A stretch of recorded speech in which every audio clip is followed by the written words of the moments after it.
Many of you who come to my programs here at the Y know two things. First, I don't like sharing this platform with anyone else. And second, I don't often confess to learning anything from anybody. I share that with our president-elect.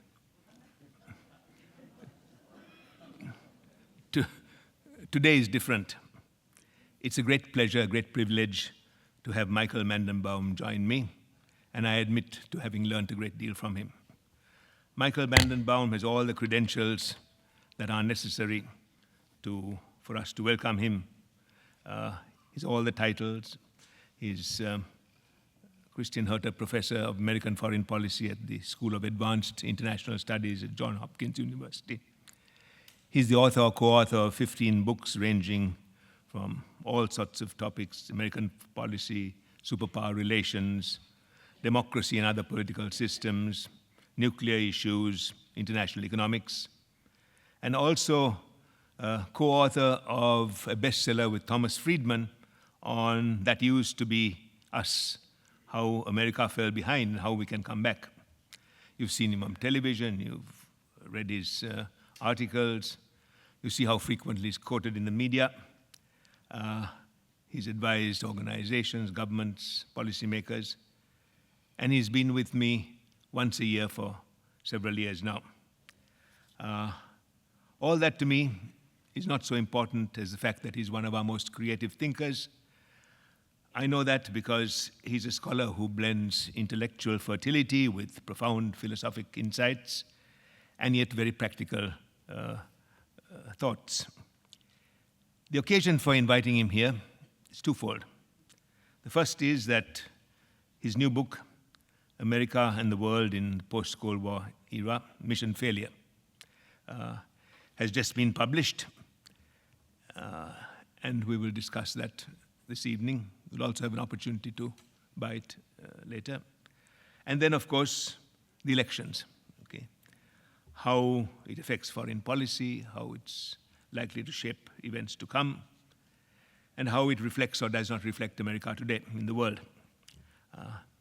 If there's any one book you should read about America and the world, this is the book. It has another great virtue.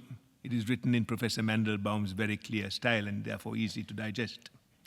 I don't really sell other people's books, but I urge you to buy this book and digest it because we don't know what is to come in the next few years.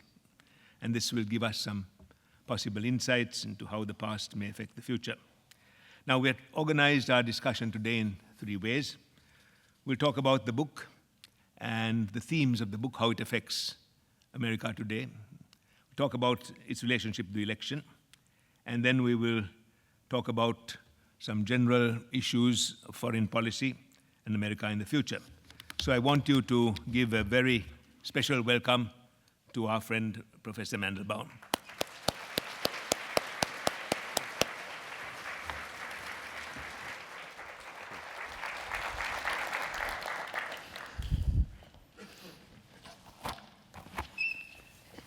Thank you, Michael, for joining us. First of all, and this is the book, why don't you tell us why you wrote this book and why we should buy it? I wrote it to try to understand what seemed to me to be a paradox, which is that in the post-Cold War era, which I define as running for the purposes of American foreign policy from 1993 to 2014, the United States was more powerful than ever before in its history. Power in the international system is relative. The United States was a giant, everybody else was a dwarf. And yet, American foreign policy was consistently unsuccessful. Why was that? So I wrote the book, covers those years, 3 presidential administrations, those of Bill Clinton, George W. Bush, and Barack Obama.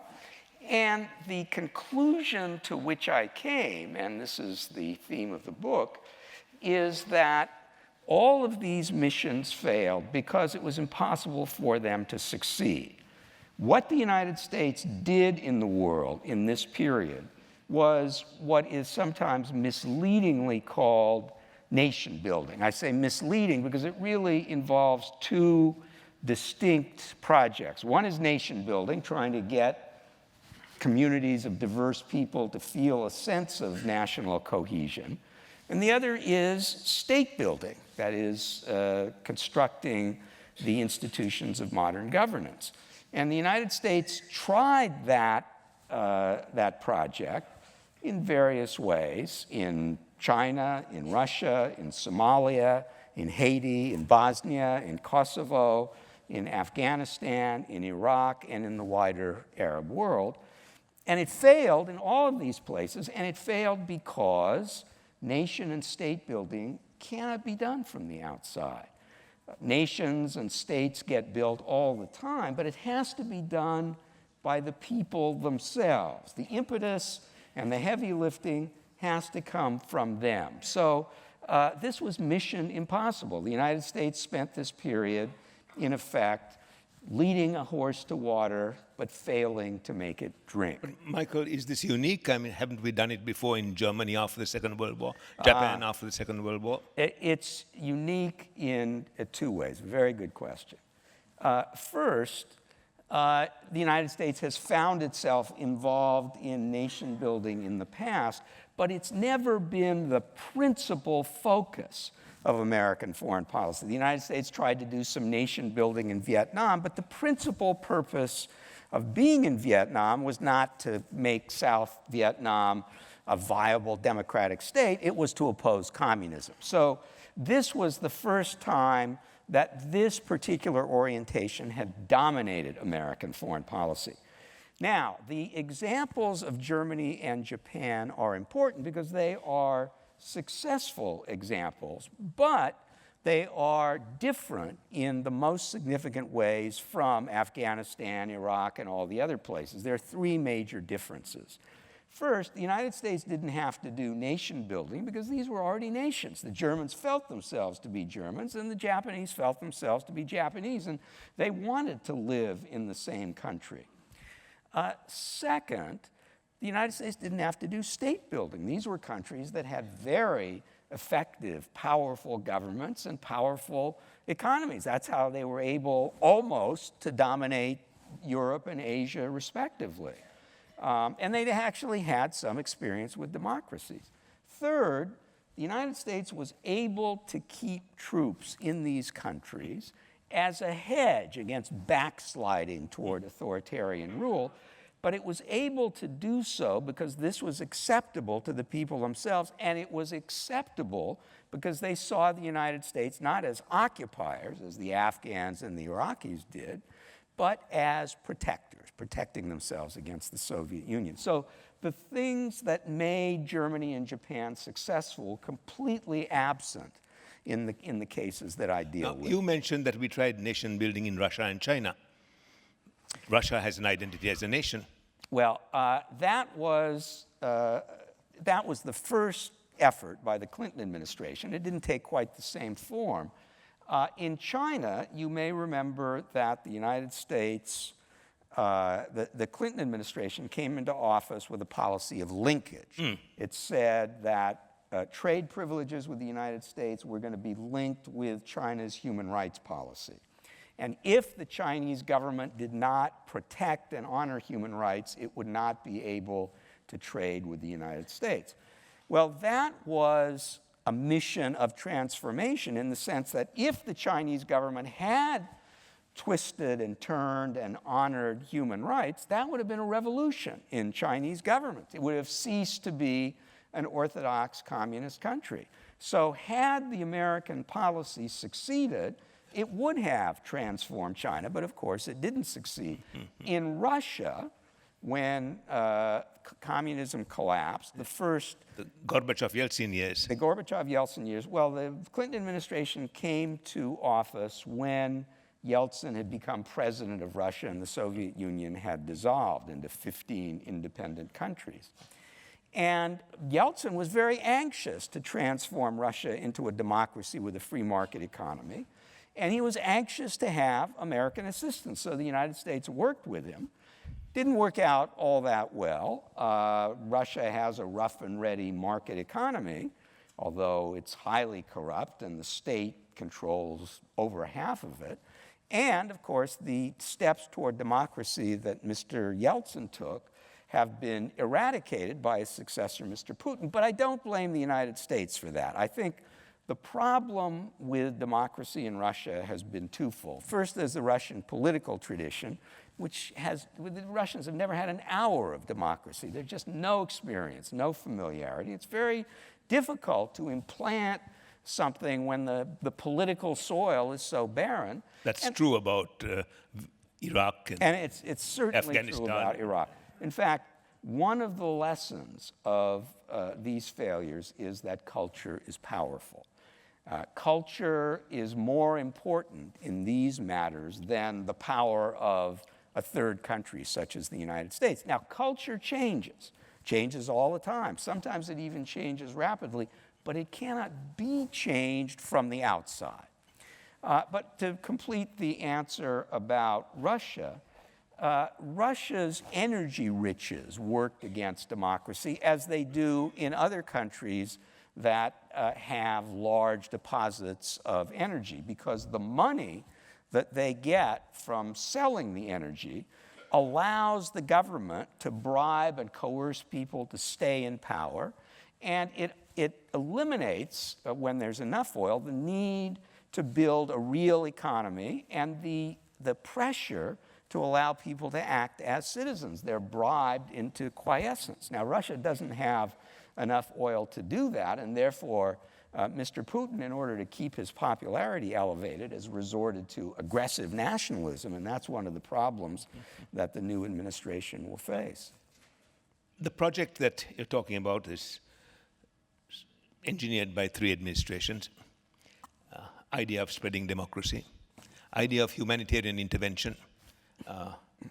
You might say something about that.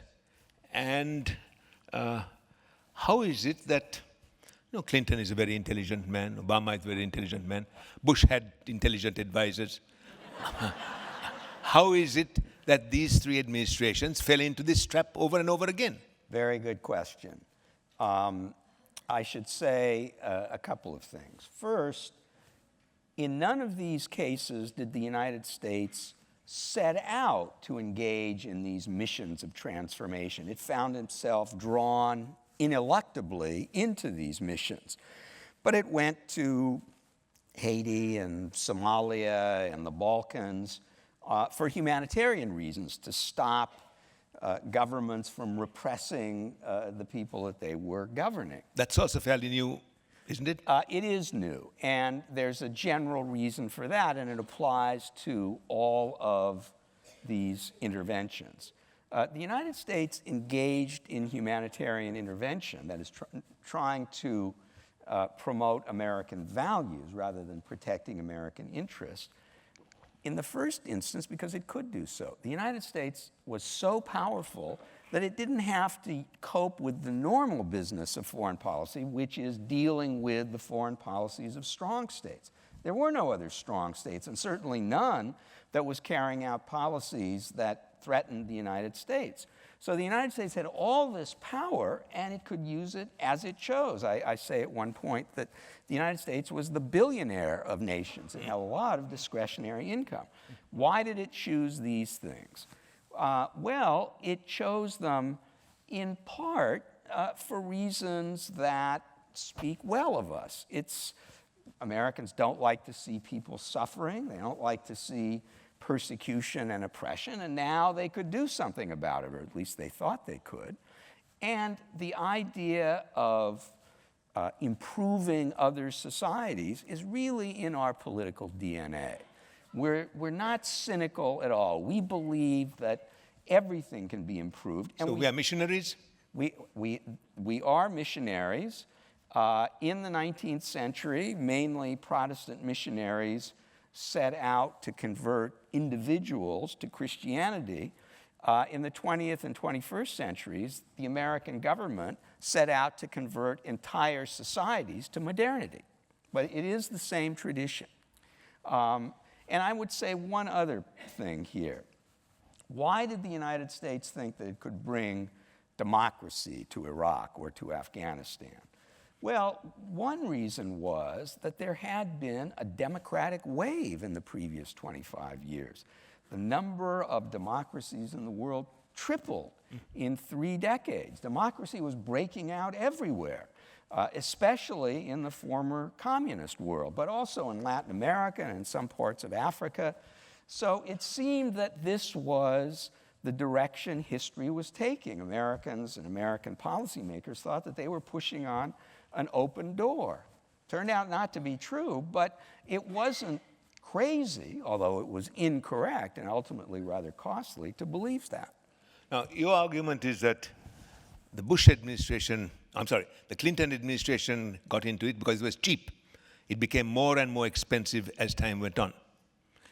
And therefore, it became less and less acceptable to the American public. Well, Bill Clinton discovered after the episode in Somalia when a number of Army Rangers were killed, I think it was 13 or 14, and there was an uproar in the United States. What he discovered, and the basis of his policies thereafter in Haiti and the Balkans, was that where humanitarian intervention is concerned, where what is at issue is American values, not American interests, the maximal number of allowable casualties is 0.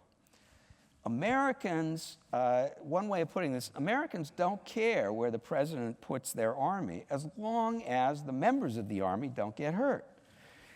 Or, to put it differently, Americans are willing to put up with casualties if they think that what's at stake is important and is a direct threat to them. The Bush administration made the mistake of intervening and keeping troops in countries that were dangerous. And there were casualties because of the insurrections in Iraq and Afghanistan. And here, these two conflicts, especially Iraq, followed a familiar pattern in American history. They followed the same political pattern as the wars in Korea and in Vietnam. In all 3 cases, in Korea, Vietnam, and Iraq, the war was popular to begin with. The public was all for it. Large majorities favored it.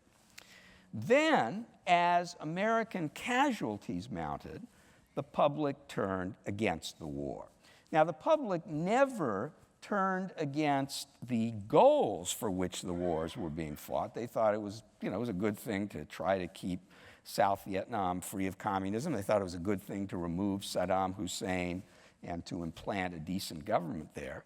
It was worth America's doing, all of the things being equal, namely that it didn't cost anything. But when Americans started dying, the American public thought, well, these may be worthy goals, but they're not urgent and important ones, and it's not worth making the sacrifice. So, Michael, are you saying that Americans will only support doing good if it can be done on the cheap?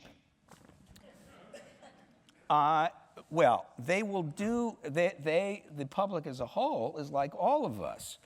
We will pay anything we have to for necessities, for medical care. For luxuries, it depends on what we can afford. And Americans are happy to do good in the world, but they don't especially want to pay a very high price when the price is measured in American lives. Not so much money, but American lives.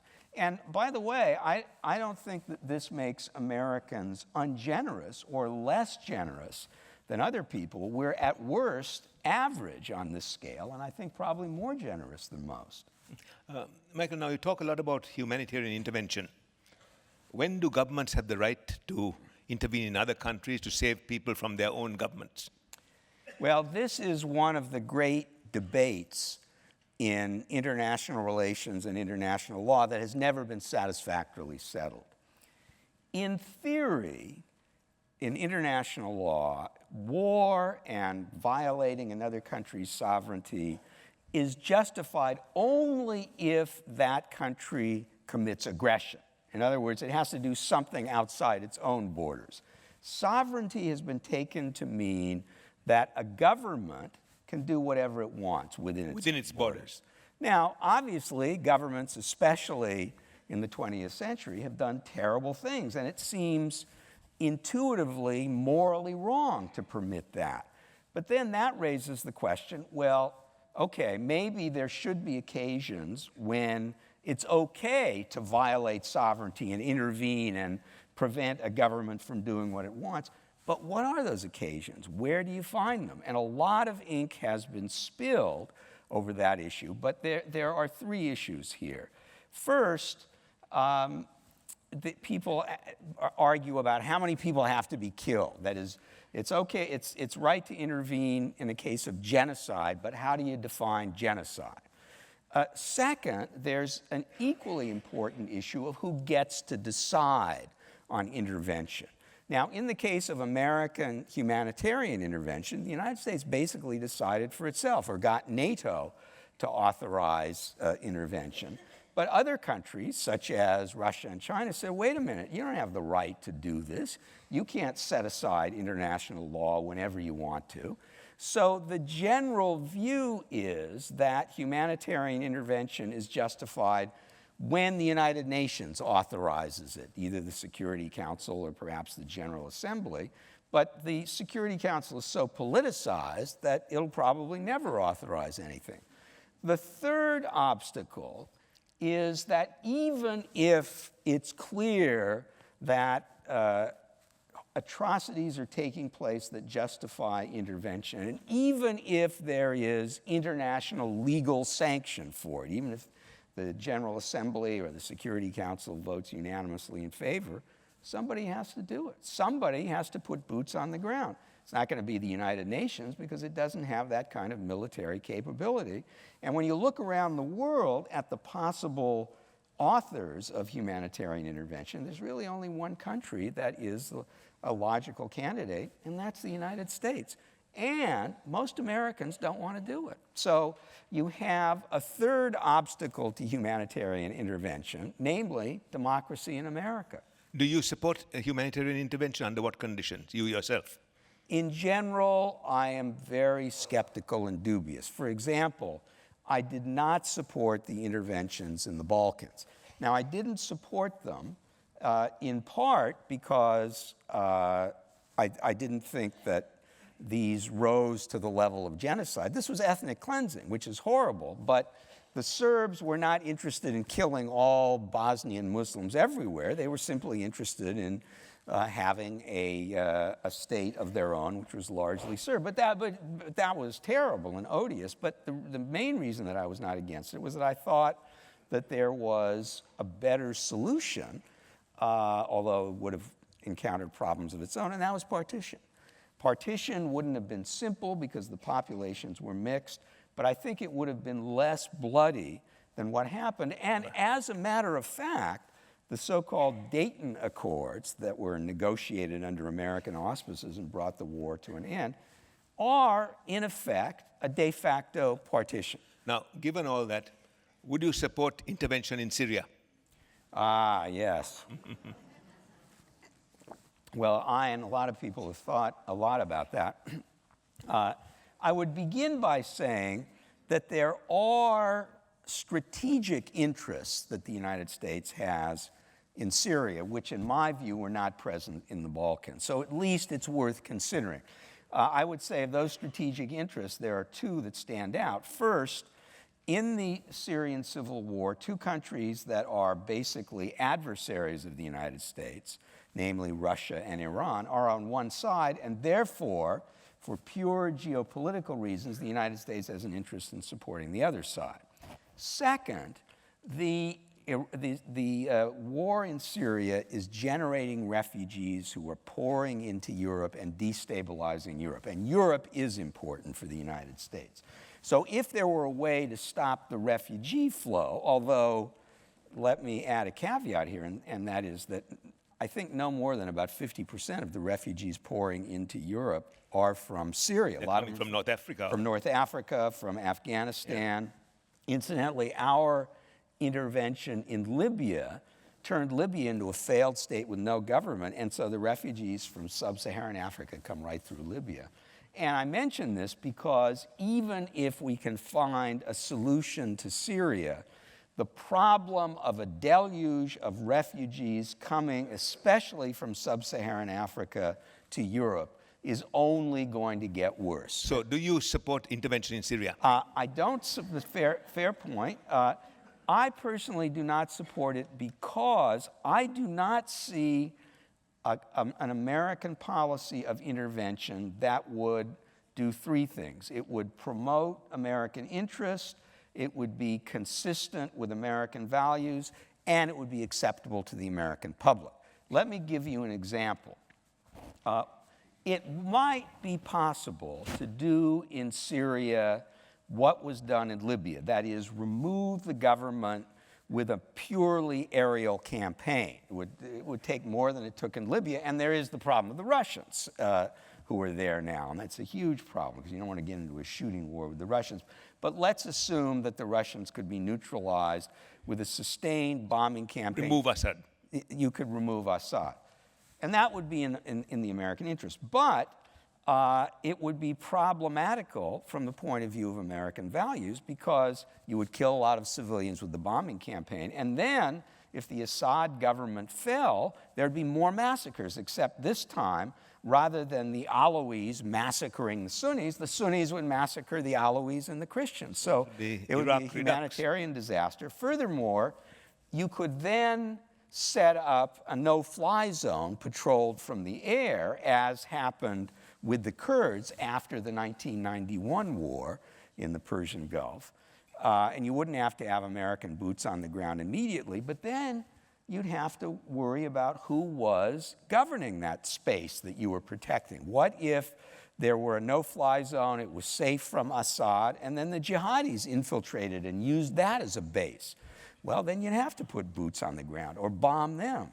So I don't see a course that is viable according to those three criteria. Let me add one other thing.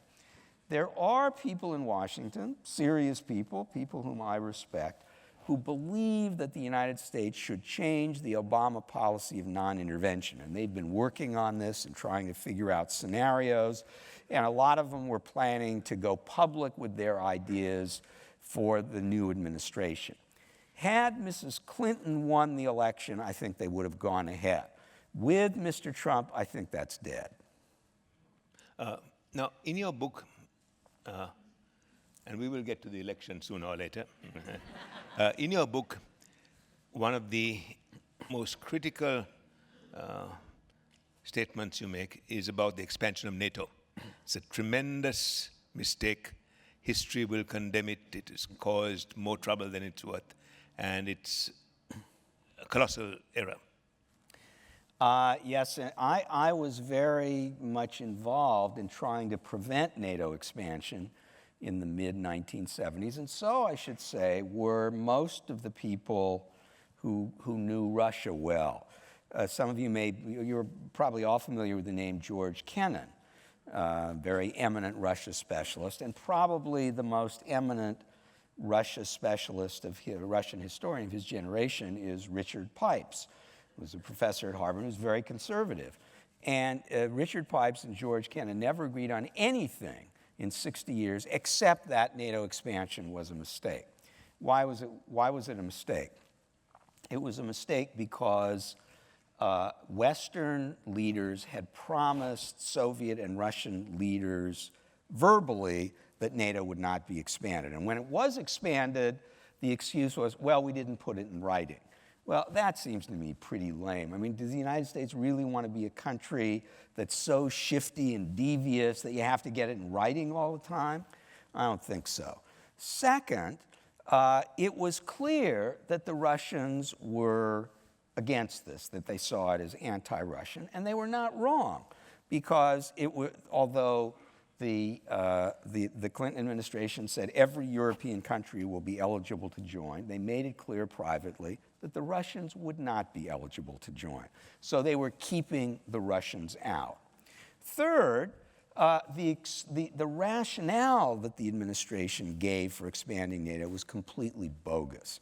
They said that this was the way to solidify democracy in Eastern Europe, in Poland, Hungary, the Czech Republic, and ultimately in the three Baltic countries, Lithuania, Latvia, and Estonia. Nonsense. These countries were going to be democratic whether they were in NATO or not. They were, in their own view, Western countries that had been kidnapped by the Russians. They'd now been freed, and they were going to gravitate to the place and to the political forms where they belong. Now, if it were true, as it certainly is not, that membership in a military alliance produces democracy, the country that should have been brought into NATO immediately was the one where democracy was shakiest and where its prospects were most important for the West, and that is Russia.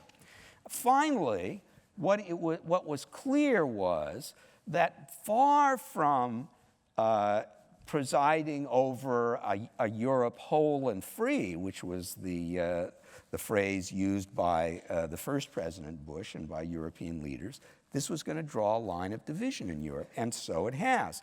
Not only are the Russians excluded, but now the Ukrainians will not be able to join, and the Georgians will not be able to join. And there's one final point, which I mention in Mission Failure and which I've written about elsewhere. I believe that there was the basis of a pan-European security order already in place, a cooperative security order that would have reduced the chances of war as close to zero as they can get, and that the Russians could have been a full part of, and that was thrown away. This is what I call common security. So, Michael, now that we've screwed it up, can we undo it? What should we do now? It's both too late and too early. This kind of security arrangement requires full participation by Russia, and Putin's Russia is not eligible to join. First of all, at this point, I don't think he wants to join because I think hostility to the West is an important part of his domestic political appeal. I think he gins up conflicts deliberately so as to rally nationalist support, but also Putin is so authoritarian, so aggressive, and so corrupt that it would be difficult to welcome him into the Western community. So it has to wait for the post-Putin regime, and we don't know when that will come, and we have no guarantee that it will be markedly better than Mr. Putin's regime. Now, to get to the election, how does your book address issues that rise out of the election? Well, it's pertinent in three major ways, I think. First, Michael, did the election surprise you, the outcome? Sure. I had no special insight. I didn't understand how Mr. Trump could get nominated. I didn't understand how anybody could vote for him. I wasn't attracted to him. I didn't personally know anybody who was for him. So, but obviously 50 million people were, so that disqualifies me as an analyst. Why did it happen? Well, let me answer that question and then go back to foreign policy. I think it is true that this is a global phenomenon or a Western phenomenon. I think there are things in common with Brexit, with the rise of Marine Le Pen in France, with the Five-Star Movement in Italy, with the Alternative for Deutschland in Germany. These are populist movements. Why have they arisen? I would say for two major reasons. First, excuse me, populism is anti-elitist. And the elites in the United States and in Europe have conspicuous failures to their credit. In the United States, it's the financial meltdown because financial policy and banking policy is all done by elites. And it's the foreign policy of the post-Cold War era. And Mr. Trump said something like, we spent all those trillions of dollars and got nothing. I think he was probably a little less eloquent than that. But he has a point, and people know that. In Europe, the two great elite-driven disasters are first, unlimited immigration that nobody ever voted on and that happened in a way by accident. And second, the euro, which was imposed from the top and has been a disaster.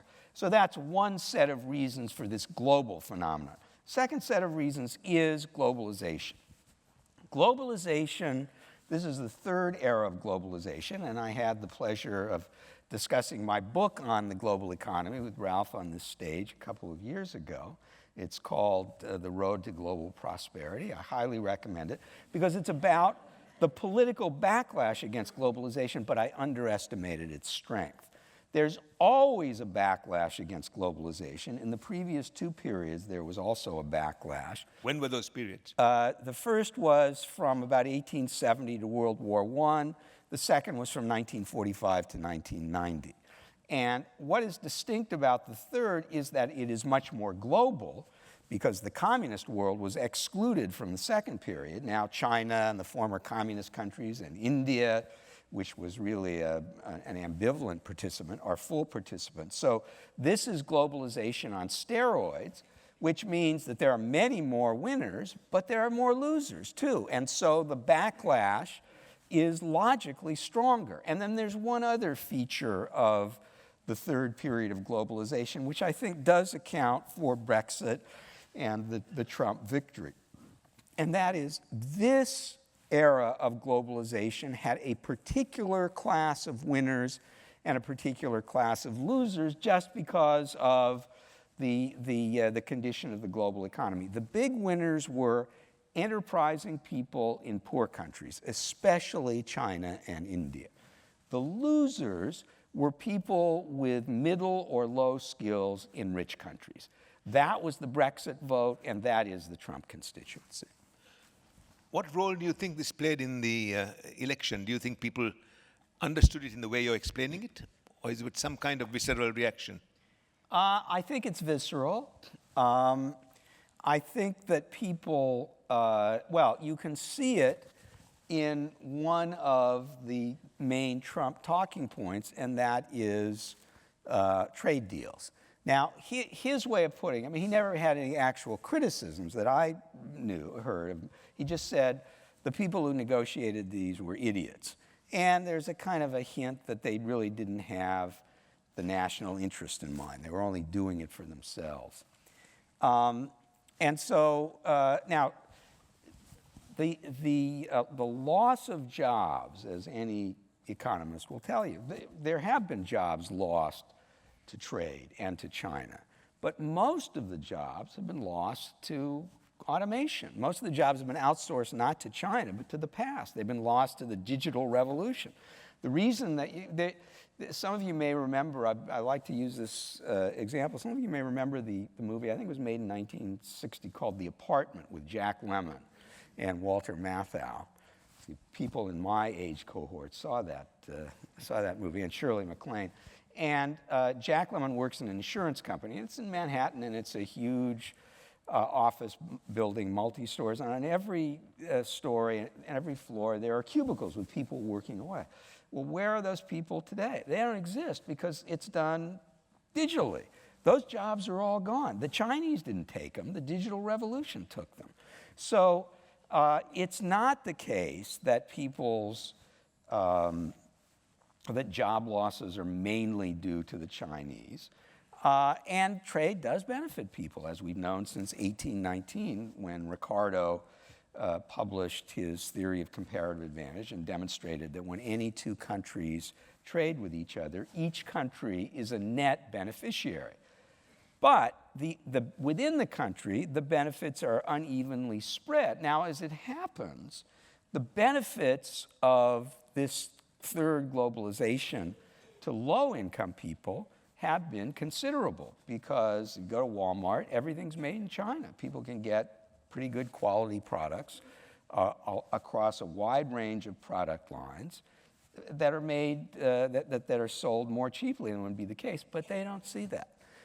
Trade with China benefits them everybody to the tune of several hundred to several $1,000s a year, but people don't understand that. Listening to Trump, there are three elements to his view of the world, call it that.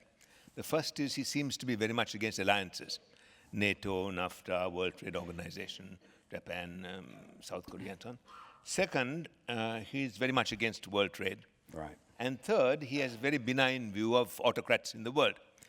If this is going to be part of our policy, will that be a revolution? Yes. The United States has carried out a certain kind of foreign policy really since the beginning of World War II, so it's 75 years old. You can call it forward engagement or activism or internationalism. But the United States has served as the mainstay of an open international economic order and the mainstay of a global security order, which hasn't brought complete peace, but it's been far more peaceful than the world would have been without it. The United States has had a principal instrument for each of those great tasks. In the realm of economics, it's been the American policy of free trade. In the realm of security, it's been the American alliance systems. Trump has criticized both. Throw those out, and you abandon the basic foreign policy followed by the previous 12 administrations. And you also change the world, because the world and other countries not only expect, but have come to depend on a robust American role in the world and have geared their policies to an American presence. And then, if you compound that by making nice with countries that not only have dictatorships, but dictators who are opposed to the United States and to America's friends, such as Mr. Putin, well, that's as big a revolution in international politics, I would think, as the one caused by the collapse of communism, and not a benign one. So, do you think that it is possible for an American president to carry this out? Are there constraints on his action? There are constraints. I do not think that the end of 75 years of, on the whole, constructive and successful foreign policy is inevitable. I guess I don't even really think it's likely. There's a lot of inertia in the system. The foreign policy bureaucracies are staffed by people who are committed to an internationalist policy, and they are the ones that have to carry out policy, and as we all know, they can sabotage policies that they don't like. The Republican Party and Republican members of Congress with whom Mr. Trump will have to work generally favor a much more activist, engaged foreign policy than it seems he does. Although it's really hard to know what, if anything, Mr. Trump favors, because he said so little. And as he assumes the burdens of office, and we hope learns something about the world, he may conclude that policies that he has criticized are actually more valuable than he originally thought. So there's a long way to go to the overthrow of basic American foreign policies, but it has to be said that since World War II, not only no president, but no major party candidate for president has ever been as severely critical of the main thrust of these policies as Mr. Trump has been. What do you think the effect of Trump's ideas and his talking about this will have on our allies? They are all very nervous. They're nervous because they have relied on the United States, they have cooperated with the United States, and the American role is part of a larger structure which has benefited them, but to which they contribute. It's not true that the Japanese and the Koreans don't pay anything.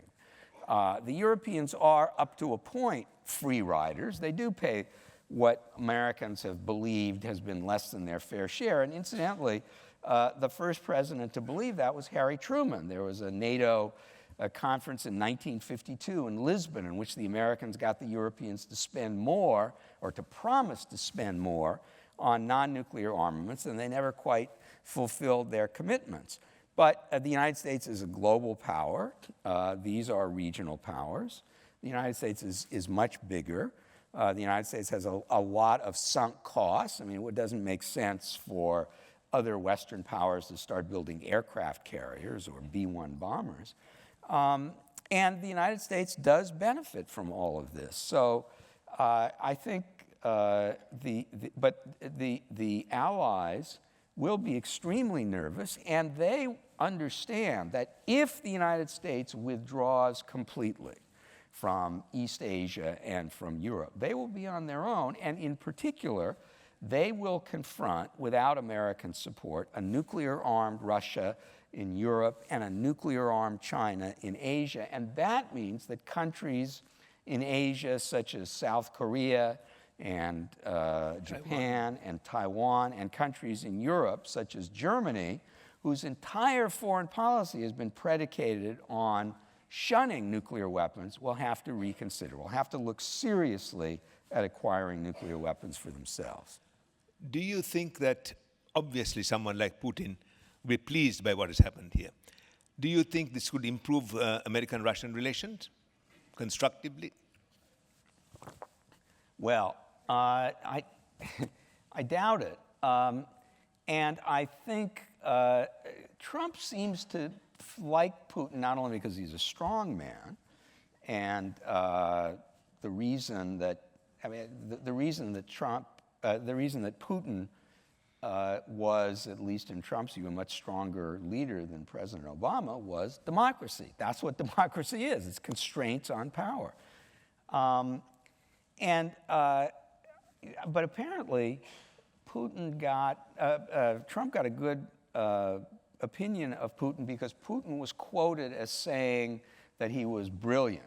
And it turns out it was a mistranslation. What the Russians was he was colorful, which is certainly true. If Putin is willing now to make some concessions on Ukraine, if he's willing to pull his troops out of Ukraine and maybe even do something on Crimea in return for lifting the sanctions, then there might be a deal there. And there might be a deal there even if Mrs. Clinton had won, because the Europeans would like that. But if Trump does what Putin wants, which is to say, there are really two great powers in Europe, the United States and Russia. We're going to have spheres of influence the way we did during the Cold War. We are in charge of the former Soviet space. Ukraine has got to be a vassal state. The Ukrainians are not going to be allowed to do what they want. If Trump agreed to that, I think Putin would be pleased and there's a deal to be made. I don't think that would be a good deal. And I don't think even the Europeans, the Western European allies who don't want any trouble, would want that. Poles would be adamant against it because they would be next. Michael, it seems as if all the indications that Russia was trying in various ways to intervene in this election. Okay, is that something new? And what do they expect out of it? Well, yes, it's not entirely new. I mean, there's always an effort by great powers to influence other great powers. The technology for influencing elections hasn't really existed before. And one has to say that the email practices of Mrs. Clinton and her associates made this possible, unfortunately. And we don't know what else they have. The Russians, the Chinese, even the Iranians, they may have lots of other stuff, including stuff on Trump. But I think what the Russians were trying to do, I think, was to make mischief, to create chaos. I don't think that Donald Trump was for them their Manchurian candidate. I don't think they were manipulating him, although it is possible that if we ever see his tax returns or a fuller financial statement, we'll find out that he is in hock to the Russians, that he has borrowed a lot of money from the Russians. I don't know that to be true, but you certainly hear these rumors. So I think that they were just trying to stir up mischief and weaken the United States, and they may have succeeded. Michael, talk a little bit about the Middle East. What do you think the Middle East... You've called the American efforts to peace process, you've called it the longest permanent floating congram in the world.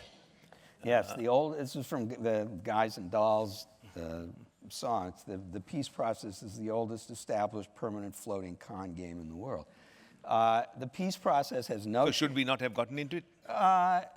we certainly shouldn't have gotten into it in the way that we did, although it's hard to see how it could have been avoided. And, the Prime Minister of Israel in 1993, Yitzhak Rabin, was reluctant, but wanted to do it. One of the points I make in the book is that the peace process never had a chance of working because the Palestinians are not interested in peace. And that's perfectly obvious if you look at what they've said and what they have done. They simply do not accept Jewish sovereignty in the Middle East. They never have, and they don't ever plan to. And you can't make them. So what Americans regard as peace is not on the Palestinian agenda. And so rather than recognize this, successive administrations kept trying to twist Israel's arm to make more and more concessions. Palestinians never made any concessions. What do the Palestinians want? They want the end of Israel. And they think it's going to happen if they just hold on. But what is important about that for my thesis is that each of the missions failed because the local political culture would not support it. And the peace process failed for the same reason, because the Palestinian political culture wouldn't support it. People just don't believe in peaceful coexistence with a Jewish state. Now, why they don't believe that is a long story. Therefore, in order to succeed, the United States would have had to transform Palestinian political culture. And that's what genuine peace requires. But not only can we not do that, in this case, the United States did not recognize that that was what was needed. They kept believing that if only you could just adjust, that they were just that far apart, and if only you could get the Israelis to make this concession, peace would be at hand. Well, they made the concessions, and you'll notice that neither Arafat nor Abbas ever offered a counterproposal, ever said what the Israelis would have to do to end the conflict, and continued what is called incitement, vicious anti-Israeli and basically anti-Semitic propaganda the whole time. So are we doomed to continue like this?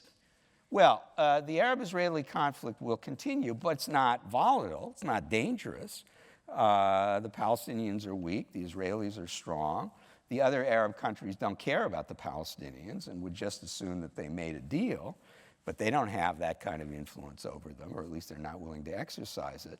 So the real problem in the Middle East is elsewhere, and there's really not much point in expending any political capital or high-level attention on the Arab-Israeli conflict, not only because it can't be solved, but because solving it wouldn't further American interests in the Middle East very far. It certainly wouldn't end the Iranian drive for hegemony, the killing in Syria, the terrible financial circumstances in Egypt, the collapse of Yemen, which I'm told may be the first country in modern history to run out of water. So, I mean, the Middle East has terrible and, I fear, unfixable problems. So let it be like this? Sorry? Let it continue like this? No need to invest time in trying to do something about it? I think there's a contradiction here. Yeah. And actually, this was brought to light by my friend and sometime co-author, Tom Friedman, who wrote the first piece on this book. He wrote a column about it, and he said, yes, Mandelbaum demonstrates that we can't do nation building, but what if we have to? The problem is that the things that are happening in the Middle East are not staying in the Middle East. And the things, the collapse of agriculture and of governance in sub-Saharan Africa is not going to stay in Africa. It's going to come to Europe. And so we have a very powerful interest in containing the overflow from the pathologies of that part of the world. But whether we can contain them adequately, and of course, terrorism is one of them, whether we can contain them adequately, I don't know. So the best solution is simply to fix the problems, but we don't know how to do that either. So you're not very optimistic about the Middle East? To say the least. Now, I think the Trump administration has better prospects than the now, two other questions.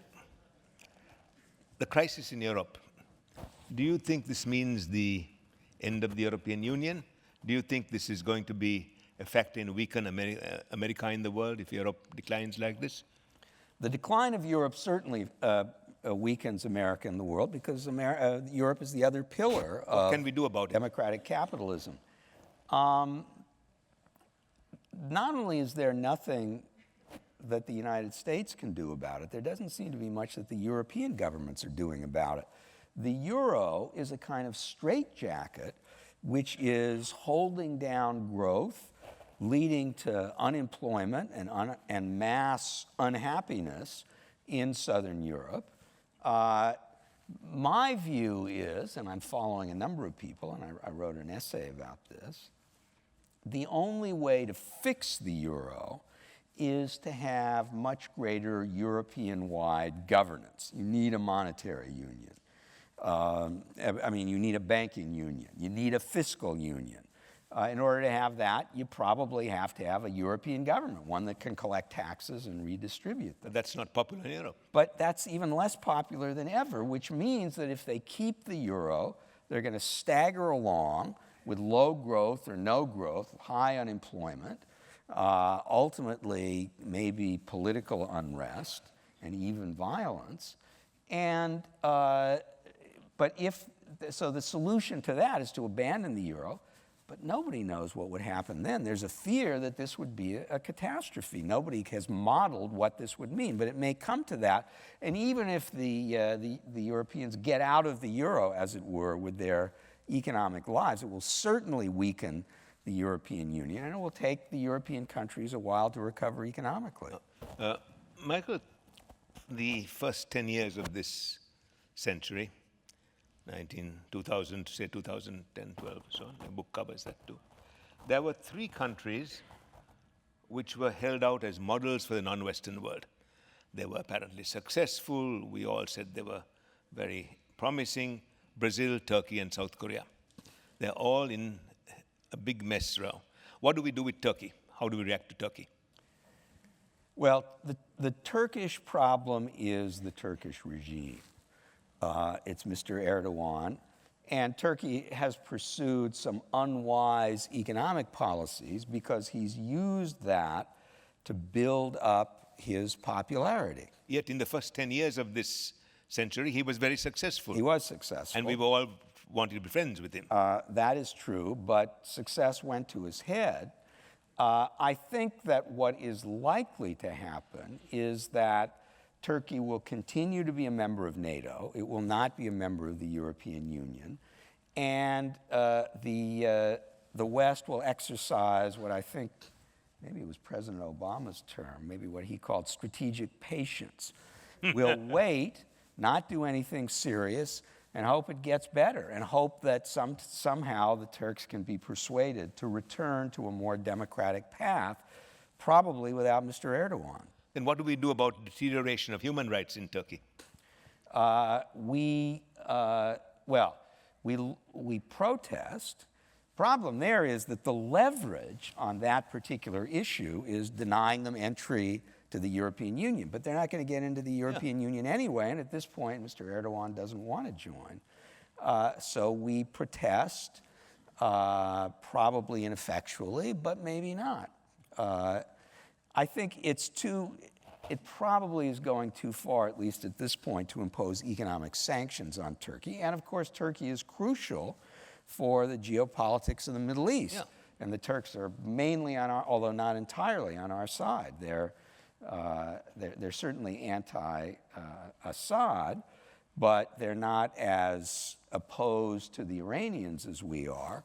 And they see their chief problem as being the Kurds, who are our only reliable allies in that part of the world. So, but this is the Middle East. You need a scorecard and a diagram to figure out who's on which side. Now, Michael, you claim in your book that 2 of the great disruptors of the existing order are North Korea and Iran. Yes. What do we do about that? What is the situation? Well, those are problems that are difficult, if not impossible, to solve. With Iran, although for a variety of reasons I wasn't all that happy with the nuclear deal, it does have at least the potential of kicking the can down the road for a decade. The greatest danger from Iran comes if it gets nuclear weapons. Then that's a game changer in the Middle East and maybe in Europe as well. And if the deal prevents Iran from getting nuclear weapons, then despite all the other problems with it, it's probably worth having. We don't know whether that will work out. We'll have to wait and see. But ultimately, that is a serious danger to everyone, an Iranian nuclear program. The North Korean nuclear program is locally somewhat less dangerous. And of course, they have nuclear weapons because unlike Iran, North Korea is surrounded by strong states, by real countries, not Middle Eastern sheikdoms that don't really have anything except oil wells. South Korea, Japan, Taiwan, Southeast Asia, these are serious countries, as of course is China. The problem with North Korea and the problem for the United States is that as the North Koreans work away at their nuclear program, ultimately, and maybe sooner rather than later, they will have missiles with a range capable of striking the United States, and they will have nuclear explosives that are small enough that they can mount on these long-distance nuclear-armed missiles. That is to say, they will be able to launch a nuclear attack on the United States. And at that point, the President of the United States will face a very tough decision. In 2006, there was an op-ed piece in the Washington Post with two co-authors, which said, if the North Koreans actually deploy a missile capable of striking North America with a nuclear warhead on it, the President of the United States should order the American Air Force to strike it and destroy it. One co-author of that piece was William Perry, a former Secretary of Defense. The other co-author was Ash Carter, the current Secretary of Defense.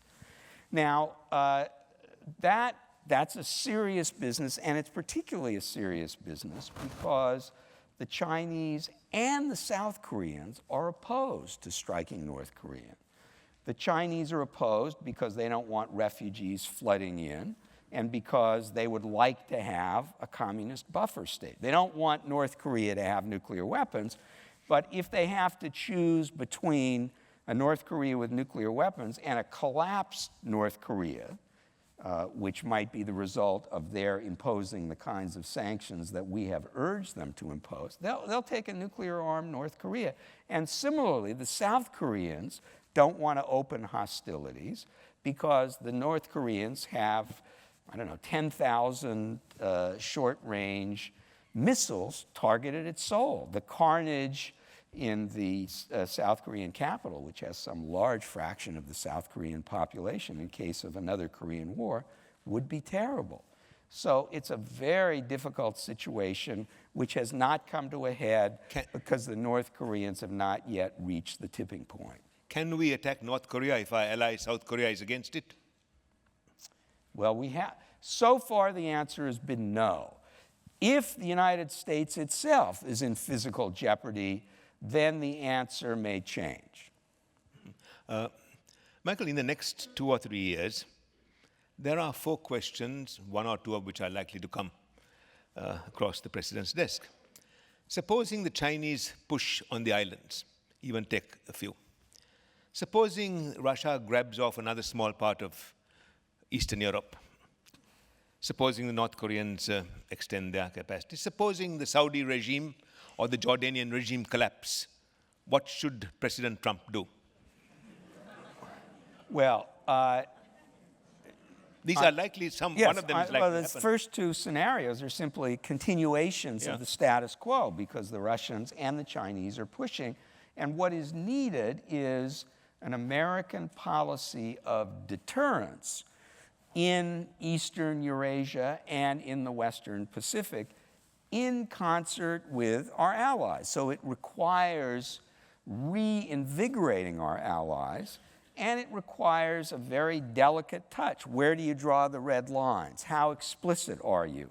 How do you deal with the fact that although the Asian countries want the United States in the theater, they want the United States in the Western Pacific, they want to check China, they do not want an explicit policy of deterrence because they want to keep trading with China.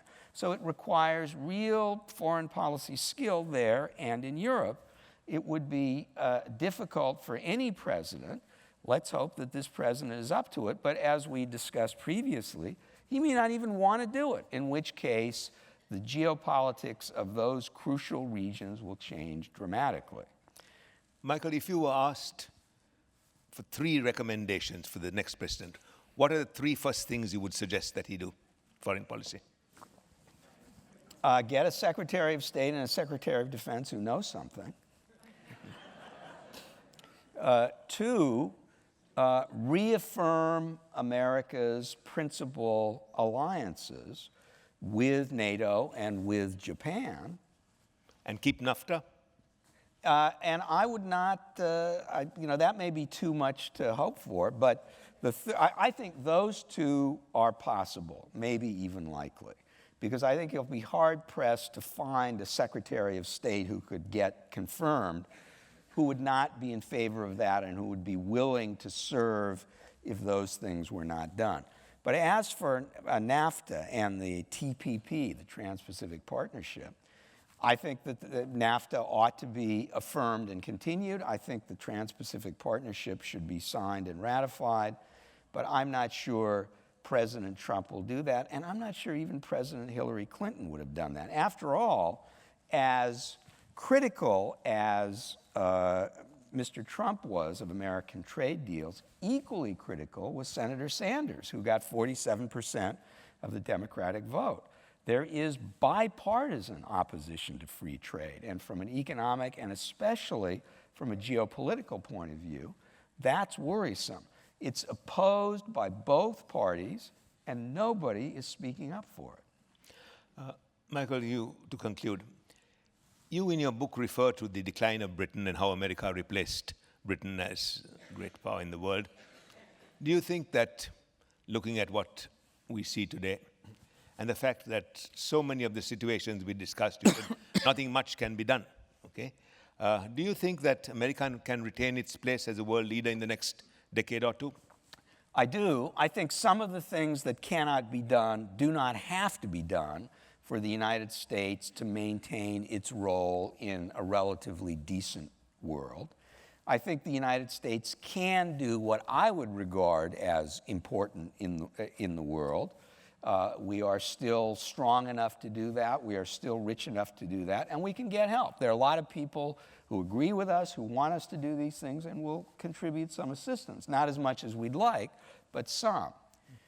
If the United States ceases to play this role, or let me back up and add one more comment. The United States is in a much stronger position today than Great Britain was after 1945 in every way. Now, if the United States should withdraw from its leadership role, and you can certainly infer from or extrapolate from what Mr. Trump said that that is his preference, as I've said, that would be a different and worse world, and it would not be a world where any single country had stepped in to fill America's shoes the way the United States did with Great Britain. China is certainly rising, but it doesn't have the basis for being a global power, and it won't have for some time. So the alternative to the United States as the world's leader is no one as the world's leader. No one means chaos? Well, it certainly means more disorder than we are accustomed to seeing, at least at first. Michael, before we go to questions, from your conclusions in the book, do you think that we can continue to maintain our position and also have the confidence of our allies and deter our adversaries? You mean, can we do that in general, or can we do that because of this president? Because of this president. Well, the allies are certainly nervous, and given what he said, they have reason to be nervous. I think it's certainly possible But in the end, it's up to Mr. Trump. As we know, the president, whoever is president, is limited in domestic affairs because of the constitutional restraints, the division of powers, the partisan divisions, the Supreme Court, and so on. But in foreign policy, the president has a lot more authority, not unlimited authority. Congress sometimes does weigh in. But certainly, presidents have found, and one of the reasons presidents have been so attracted to foreign policy is that they have more freedom of maneuver there. So a lot depends on what Mr. Trump decides he thinks about the American role in the world. At this point, we don't really know what he thinks about the American role in the world, and conceivably, neither does he. Can we turn the lights up, please? No. No. This is the first time you've heard me talk less than anyone else I've had on stage. And I'm happy you had a chance to hear Professor Mandelbaum. This is the book. It's an extraordinarily important book today. And so on your way out, beg, borrow, steal, or preferably buy this book. And I will sign it. Now, we have some time for questions. Do I see any hands? Yes, sir. About what? Some comment about Pakistan. Pakistan, well, that's a country that Professor Buultjens knows far better than I. I will say, he may wish to add something, that Pakistan is a genuine concern because it does have nuclear weapons. It is not only a source of terrorism, which is a problem in itself, and definitely a major problem for India, but it has jihadis who are opposing the Pakistani government. So the nightmare scenario is the government collapses, the fundamentalists take over, and they have control of a nuclear arsenal. I don't think that that's likely, but it's certainly not impossible. It has nukes, it has jihadis, it's a drug conduit from Afghanistan, it has unrest, it has all the ingredients of, and it has hostility towards India. Mm-hmm. Okay. Yes. Can you tell us, has the current administration ever availed itself of your assistance? And if not, can you explain your own ideas about why not? What's your question again? Have they ever availed themselves of my assistance? No. But, you know, I don't hold that against them, and you shouldn't either. Whatever mistakes they've made, and they've made some mistakes in my view, but they've done some. I think the president has done some good things as well. On balance, how would you rate the Obama administration? Average, maybe a little above average. It really depends on how the Iran deal comes out. I thought that among his most controversial decisions were the decisions to pull out completely from Iraq and almost completely from Afghanistan. And I deal with Iraq and his part in it in mission failure. Of course, when the American troops left, the Islamic State took hold, and now we're back fighting it. But I don't blame, and so the argument, and the argument you would have heard if somebody else had been the Republican nominee in this election was the surge that President George W. Bush ordered won the war, and then Obama threw away victory by pulling out. I do not believe that that is accurate. First of all, it was President Bush who set the date for leaving. Second, it was clear that the Iraqi government didn't particularly want the United States to stay.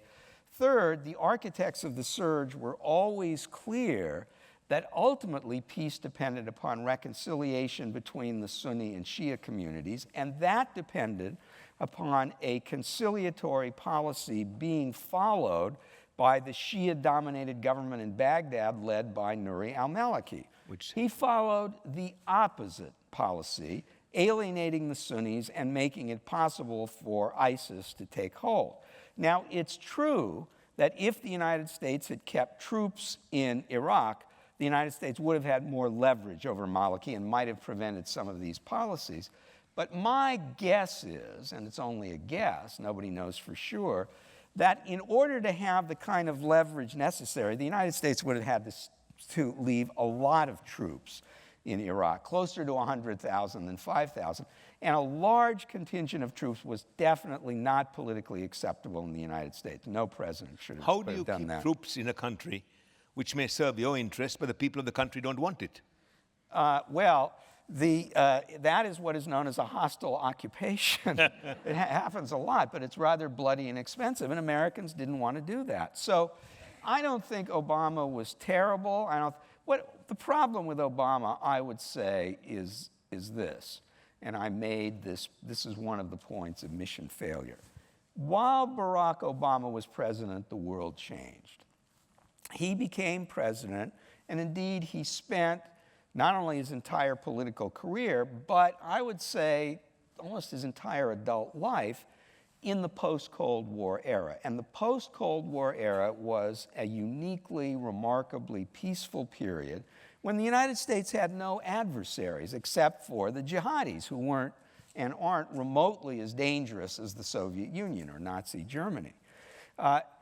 During the Cold War, and beginning with the Roosevelt administration, beginning with World War II, anybody who was president of the United States had to be, at least part of the time, a warlord, had to think seriously about the use of force, had to deal with nasty, dangerous enemies. Mr. Obama never had to do that, and nothing in his makeup or his experience prepared him for that. So he didn't do it. He didn't fully recognize, or didn't want to recognize publicly, that Russia was now a problem, that China was a problem, that Iran was a problem.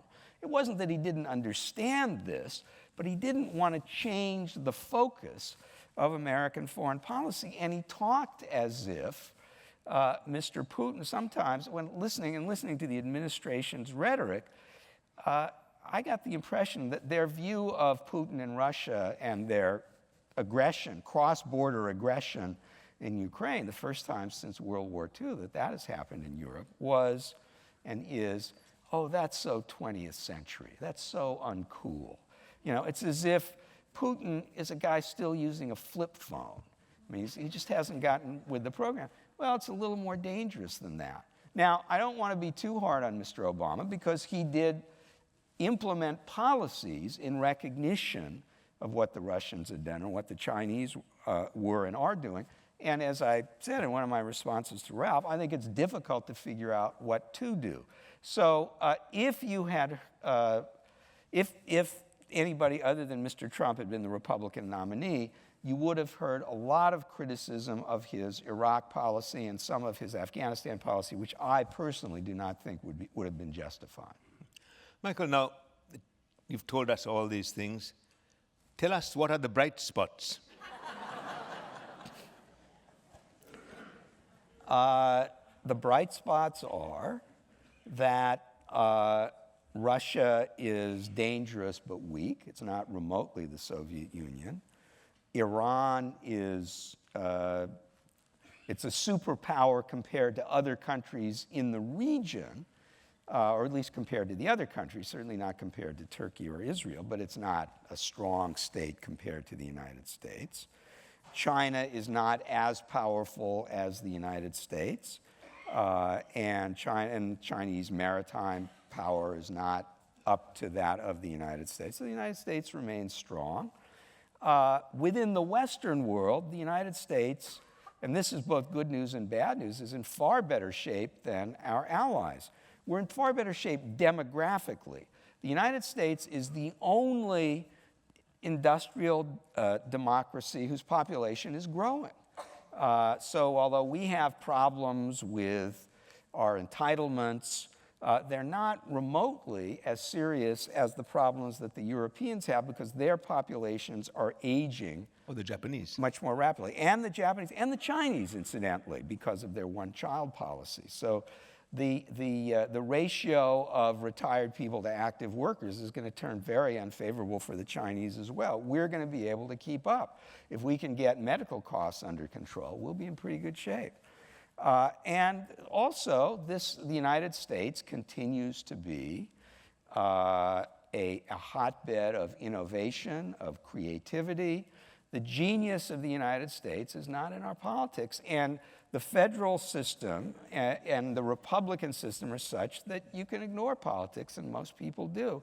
And as I was saying to Ralph, this election brings to mind the old saying that the American political system was designed by geniuses to be operated by idiots.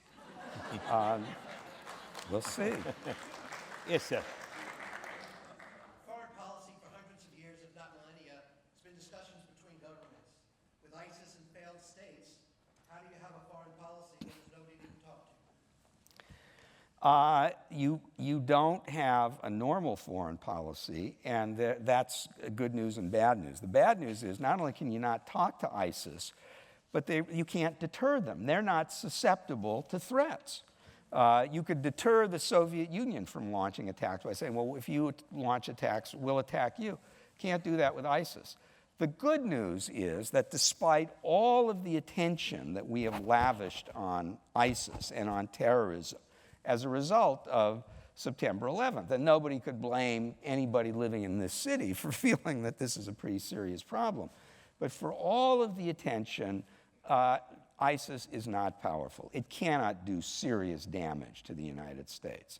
It can be annoying, it can be terrifying, but there's a difference between the capacities and capabilities of a terrorist organization, even a well-funded one, and a state. That's why Iran is much more dangerous than ISIS. Why haven't you discussed environment? Environment. Well, it's a good question. That's a whole other, that's the last book. Or the next book. Or the next book. The problem with, climate change really is the problem from hell. And it's not just that Republicans don't believe in it. Even if Al Gore were president and he had, a 2/3 majority in the Senate and the House, the United States wouldn't be able to make a huge dent in climate change because you've got China and India.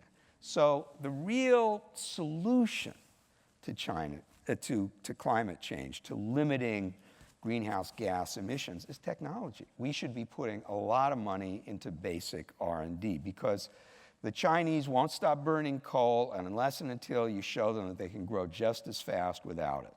And probably neither will the United States. And even the Europeans are having trouble. So because this is the collective good from hell, because everybody has to sign on, because you have to pay the costs up front, and the benefits are indefinite and will benefit people in the future and will be defined by things that don't happen, it's very difficult, and because the effects are in a way invisible, or at least can't be traced directly to the emission of greenhouse gas, it's very difficult to get the sacrifices or the payments to be made in order to deal effectively with this problem. And that's in the nature of the problem, not in the nature of any particular government. Is there any easy problem to handle these days? Well, no, because if it were easy, it wouldn't be a problem. Last, we have time for a couple more questions. Yes. Yeah. If the Trump administration does withdraw from leadership of the world and the world's democracies, is there room for Merkel's Germany to take some of that role, at least in terms like a Churchill? She may not have the army, but she could assert the moral authorities. And given the way NATO was constructed specifically to keep Germany down, would the rest of Europe be willing to accept German moral leadership?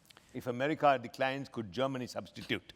I think Germany would have difficulty in substituting for the United States. First, because there are still allergy both in Europe and in Germany, to German rearmament. But if that were the only alternative, people would take a pill and get used to it.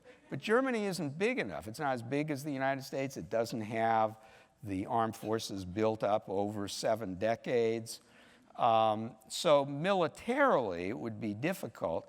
In economic terms, there's a different problem. Germany is the leader of Europe, and it's done a bad job for complicated and perhaps understandable reasons. And part of the problem with Germany as the economic leader, I mean, in the Euro crisis, Europe has followed Germany's lead, and it's been a disaster. But it's the lead and it's the direction that has been politically necessary for Mrs. Merkel, because it's built in to German political culture. People have to pay their debts. We have to have austerity. Most economists will tell you that that's been the wrong way to go, but it's been politically necessary for Mrs. Merkel, and therefore it's been the European policy. So Germany has exercised economic leadership, and it hasn't worked out well, but there's another problem, which is Germany isn't big enough. Germany can't finance all of the debt that is now outstanding. The United States could give the Europeans the Marshall Plan at the end of World War II. In order to cushion the shock of whatever's going to happen, you need something like that, and the Germans can't afford it, and probably we can't afford it. So I'm not optimistic. We have time for one more question. Yes, sir. Yeah. How long can we continue to increase our federal debt and maintain our competitive edge? How long can we increase our federal debt and still retain our competitive edge? I don't know. There is a point. There is obviously a breaking point, but it hasn't come yet. And the United States has a unique privilege. It gets to borrow money in the currency it prints.